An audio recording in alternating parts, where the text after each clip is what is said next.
Nadia, pour L'Oréal, alors vous êtes en charge aussi de la transformation digitale du marketing et en introduction, vous nous disiez que vous vouliez faire finalement un marketing autrement, être très centré sur la voix du client. Alors dites-nous un peu comment vous activez ce nouveau marketing. Et peut-être en fait dire que être connecté à son consommateur, ça c'est pas nouveau chez L'Oréal, ça fait partie des valeurs intrinsèques de L'Oréal. On est né sur un insight assez fort qui est le besoin d'être beau, le besoin d'être en harmonie avec soi-même. Ça c'est un besoin profondément individuel. Donc c'est pas à l'écoute de masse de consommateurs qu'on est, c'est vraiment à l'écoute de chacun des individus dans son approche par rapport à la beauté. Donc ça c'est pas du tout nouveau pour L'Oréal. En revanche, ce qui est nouveau, c'est que le web a effectivement apporté une facilité de communication avec les consommateurs, une instantanéité qu'on n'était pas non plus en capacité de gérer il y a quelques années, et puis une volumétrie, ce sont des millions et des millions de conversations.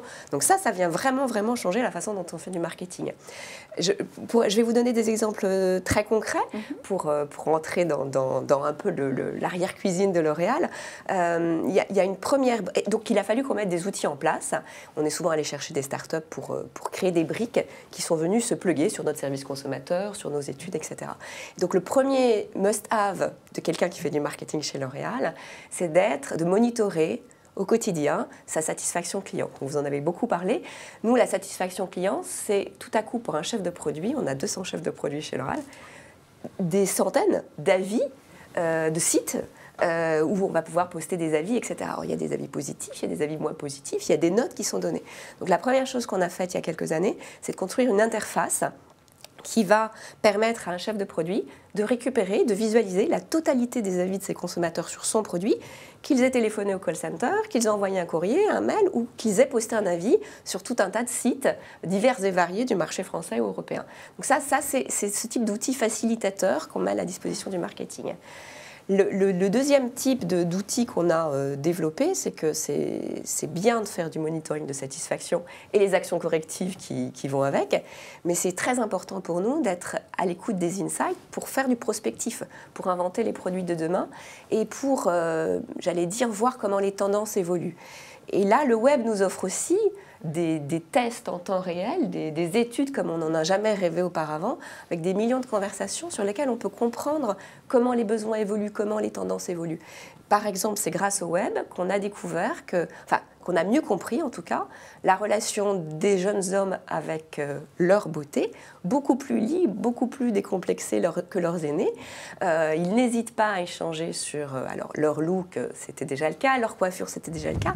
Ils parlent de régime, ils parlent de beauté de leur peau, ils disent très clairement qu'ils vont piquer l'anti-cerne de leur mère parce que après avoir passé une nuit sur l'iPad ou sur le smartphone, il faut camoufler les cernes. Donc ça, c'est des nouveaux gestes de beauté que personne ne nous aurait dit dans un focus group traditionnel comme on les faisait il y a 10 ans. Donc toute cette partie insight et évolution des tendances, elle est vraiment importante pour nous. Et puis l'autre partie, on en parlait tout à l'heure, c'est la partie plus activation du marketing. C'est comment je m'organise pour faciliter le bouche à oreille, la recommandation, le partage d'expériences clients, bien en amont de ma campagne média. Donc nous, une pré-campagne de recommandation s'organise à peu près 2 à 3 mois avant le démarrage de la télévision, la campagne publicité classique, et le chef de produit doit orchestrer cette campagne de bouche à oreille. Autrefois, c'était facile, il y avait un prescripteur, il s'appelait le journaliste. Aujourd'hui, il y a le journaliste, plus le youtubeur, plus le blogueur, plus l'influenceur, et pour ce qui nous concerne, plus tous les autres consommateurs. Donc on va aller chercher, on va proposer par exemple des coachings à des consommateurs, on va leur envoyer des produits pour qu'ils puissent les tester peut-être un mois avant le lancement officiel de ce produit, de façon à générer ce bouche à oreille, cette recommandation, avant de commencer nos campagnes médias. Et vous avez donc vous suivez à la fois des performances et quanti et quali de fait. Les deux. Absolument. On est très pragmatique chez L'Oréal. Du coup, ça a vraiment nécessité qu'on fasse évoluer nos méthodologies d'études avec les instituts avec lesquels on travaillait. Ça n'a pas été particulièrement simple. Nous, ce qu'on veut, c'est que dans toutes nos méthodologies d'études, cette recommandation client soit intégrée parmi les leviers, au même titre qu'on étudie l'impact de la télévision, de l'affichage, etc., on veut étudier l'impact de la recommandation client. Et donc, je vais prendre deux exemples d'études qu'on a complètement remaniées avec les instituts. Quand on étudie une catégorie, on utilise une étude qu'on appelle un touch point. C'est-à-dire qu'on va utiliser, c'est une étude qui va nous expliquer comment chacun des leviers dans une campagne marketing a un impact sur l'intention d'achat, par exemple. Donc aujourd'hui, dans les touchpoints, on mesure la recommandation, le buzz, le bouche à oreille. Et on voit très clairement qu'il y a des catégories qui sont plus sujettes que d'autres à cette recommandation inter-consommateur. Par exemple, pour nous, le parfum n'est pas très sujet, c'est un acte assez personnel, mais le soin du visage, la coloration, le maquillage sont des catégories où on a vraiment besoin, envie d'avoir la recommandation des autres consommateurs. Et donc là, quelques chiffres sur quand on étudie via ces touchpoints l'impact de la recommandation, on se rend compte que sur ces catégories-là, 15, 20, 25% de l'expérience client peuvent être liés uniquement à la recommandation. Et sur le soin du visage, par exemple, la recommandation a un poids plus important que la campagne média traditionnelle. Donc ça nous permet de mesurer en fait l'importance des leviers les uns par rapport aux autres.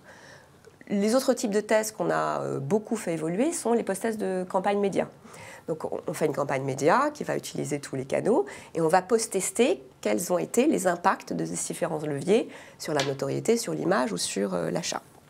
Là encore, on a intégré la recommandation client et le buzz dans ces analyses de post-test.